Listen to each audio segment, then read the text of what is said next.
নমস্কাৰ বন্ধুসকল, আজি আমি কথা পাতিম এটা মূল্যৰ বিষয়ে, যাৰ নাম হৈছে ৰিয়েলিষ্টিক অসম। আপোনালোকে চিনিয়ে পায় এই মূল্যটো মানে বেলেগৰ লাইফষ্টাইল, বেলেগৰ টকা ইনকাম, বেলেগৰ ভিউজ দেখি নিজৰ পকৰ জ্বলা মানুহ।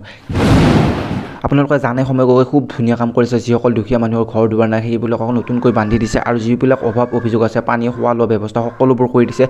যিখন ঘৰত মানে এখন ফেন নাই, এখন বিচনা নাই, সেইবোৰ সময় গগৈ সকলোবোৰ সমাধান কৰি দিছে।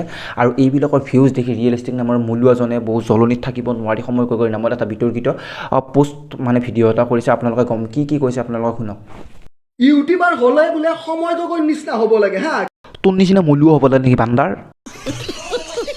কেৱল কমেণ্টত সেইটোৱে ৰিপ্লাই, আৰু প্ৰত্যেকজন ইউটিউবাৰৰ কমেণ্ট বক্সত সেইটোৱে ৰিপ্লাই। আৰে ৰিয়েলিষ্টিক মূল্য, তই কি ভাল কাম কৰিছ? তোক যে প্ৰশংসা কৰিব লাগে, সময় গগৈয়ে ভাল কাম কৰিছে সেইকাৰণে অসমৰ ৰাইজে তাক ছাপোৰ্ট কৰিছে। ৰিয়েলিষ্টিক মূল্য ইউটিউবাৰ হ'লে বোলে সময় গগৈৰ নিচিনা হ'ব লাগে। আৰে মূল্য তোৰ দৰে হ'ব লাগে নেকি? সময় গগৈৰ 10টা ইউটিউবাৰ হ'লে আমি ছাপোৰ্ট কৰিম, তোৰ দৰে মূল্য তাক আমি কোনো পধ্যে ছাপোৰ্ট নকৰোঁ। ননচেন্স। বৰ্তমান অসমত সময় গগৈ ভগৱান হৈ পৰিছে। না সময় গগৈ কিবা মিনিষ্টাৰ, না সময় গগৈ কিবা বিজনেছমেন। আৰে মূল্য তোৰ দৰে সময় গগৈ ভণ্ডামি কৰি থকা নাই। সময় গগৈ ৰাইজৰ হৈ কাম কৰিছে, দুখীয়া মানুহক সহায় কৰিছে, দুখীয়াসকলক ওচৰত থিয় দিছে। তই কেইবাৰ থিয় দিছে? ননচেন্স বুঢ়া কথা। গজব বেজতি।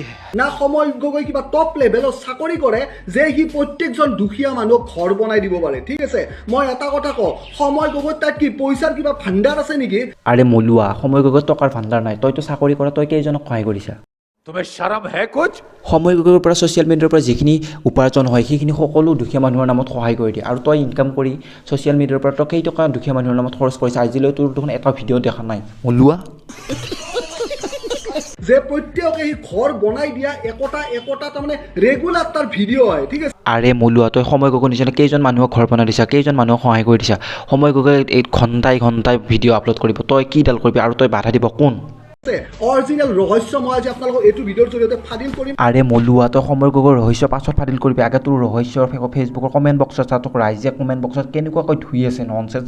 লাজ থাকিলে তই আজি এনেকুৱা ভিডিঅ' নবনালি হয় ইউটিউবাৰ হিচাপে। ঠিক আছে, প্ৰথম কথা, সময় গগৈৰ ভিডিঅ'বিলাক লাখত বা মিলিয়নত চলে। ঠিক আছে, আৰে মূল্যা, তোৰ দৰে ভণ্ডামি ভিডিঅ' বনোৱা নাই নহয়, ভাল ভিডিঅ' বনাই আছে কাৰণে ৰাইজে তাক ছাপোৰ্ট কৰিছে। মিলিয়ন নহয় আৰু মিলিয়ন ভিউজ হ'ব।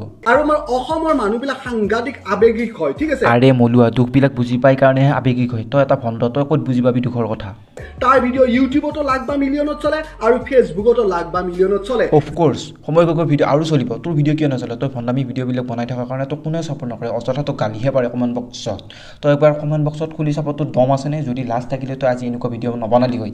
তেতিয়া কি দেখায় যে এইজন দুখীয়া মানুহ, আপোনালোকে মন কৰক, সেইটো তেনেকৈ নকয়, কেনেকৈ ক'ব লাগিছিল মক্কেল?